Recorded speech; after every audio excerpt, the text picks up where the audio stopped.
আসসালামু আলাইকুম। কেমন আছেন সকলে? আশা করি সকলে ভালো আছেন। যারা আমার ভিডিওগুলো নিয়মিত দেখেন তাদেরকে জানাই অসংখ্য ধন্যবাদ। আর যারা আমার চ্যানেলে নতুন আছেন তারা অবশ্যই আমার চ্যানেলটি সাবস্ক্রাইব করে দিবেন। আর যারা পুরান আছেন তারা যারা এখনো সাবস্ক্রাইব করেননি তারা এখনই সাবস্ক্রাইব করে দিন। তো আজকে আমি খুবই গুরুত্বপূর্ণ একটি বিষয় নিয়ে আলোচনা করব। তো আমি কথা না বাড়িয়ে বিষয়টিতে পদার্পণ করি। তো ইমাম গাজ্জালী রাহমাতুল্লাহ তার সৌভাগ্যের পরশমণি কিতাবে উল্লেখ করিয়াছেন যে ইমাম শাফিঈ রহমতুল্লাহকে আমরা জানি আমাদের মুসলিমদের ইসলামের বিশিষ্ট ইমামদের মধ্যে একজন হচ্ছে ইমাম শাফিঈ রহমতুল্লাহ।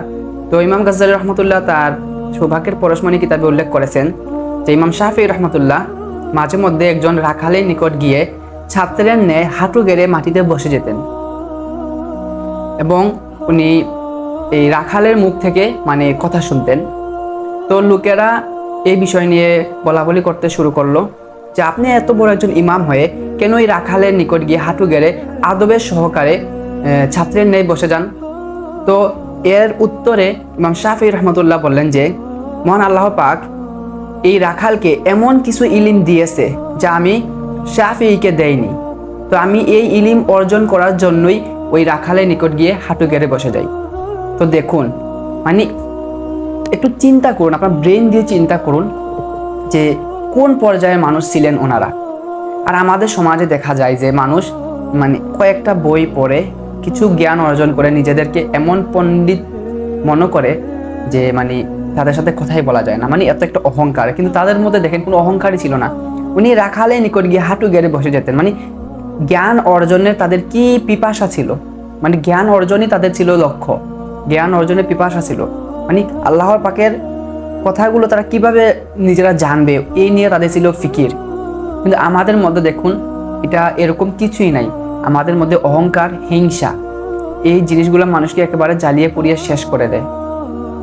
তো আমি আপনাদের নিকট একটা মেসেজই দিতে চাই যে হিংসা আর অহংকার থেকে বেরিয়ে থাকুন, বিরত থাকুন, বেঁচে থাকুন, অন্যকেও বাঁচান, অন্যকেও এই উপদেশমূলক কথাগুলো জানিয়ে দিন।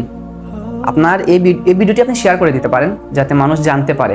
আমি এই কথাগুলো কোথা থেকে জানলাম, আমি কিন্তু কিছুদিন আগে আমি এই বইটা পড়েছিলাম যে এখানে লেখা আছে, এই বইটা দেখুন। এই বইটা হচ্ছে মহান স্রষ্টা ও সৃষ্টির পরিচয়। এই বইটাতে অনেক কিছু আমি দেখতে পেরেছি, খুবই সুন্দর সুন্দর জিনিসগুলো উল্লেখ করা আছে। আমি খুবই ভালো লেগেছে বইটি আমার, এবং বইটা আমি পড়ে শেষ করেছি আলহামদুলিল্লাহ। এবং এই বইটাতে আমি অনেক কিছু দেখেছি, আর এটা ছিল এর মধ্যে একটা অংশ।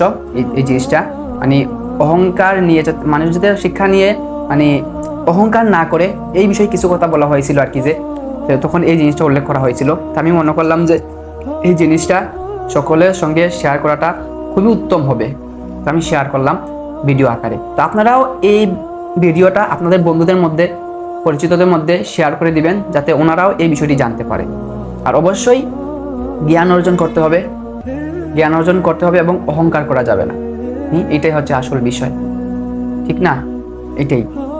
তো যারা ভিডিওটি দেখেছেন সম্পূর্ণ তাদেরকে অসংখ্য ধন্যবাদ জানাই। আর আমার ভিডিওগুলো যাতে পরবর্তীতে আবার পেয়ে যান সেজন্য চ্যানেলটি অবশ্যই সাবস্ক্রাইব করে দিবেন। আর কমেন্টে অবশ্যই জানাবেন আপনাদের মহামূল্যবান মন্তব্যগুলো, যে এই ভিডিও দ্বারা আপনারা সামান্য বিন্দুমাত্র উপকৃত হয়েছেন কিনা জানাবেন। এটা আমাকে অনুপ্রাণিত করে, আমি অনুপ্রাণিত হই। এগুলো যদি আপনারা শেয়ার করেন তাহলে আমি অনুপ্রাণিত হই, আমার ভিডিও তৈরি করতে আরও ভালো লাগে। আপনারা অনেকে আমার ভিডিওতে কমেন্ট করেন এবং এই কমেন্টগুলো আমাকে খুবই মুগ্ধ করে, আমি অনেক খুশি হই। অনেকে আমাকে সম্মানজনক কমেন্ট করেন, এখন পর্যন্ত কেউ আমাকে বাজে কোনো কমেন্ট করেননি আলহামদুলিল্লাহ। এবং অনেকেই আমার ভিডিওগুলো সম্পূর্ণ দেখে শেয়ারও করে।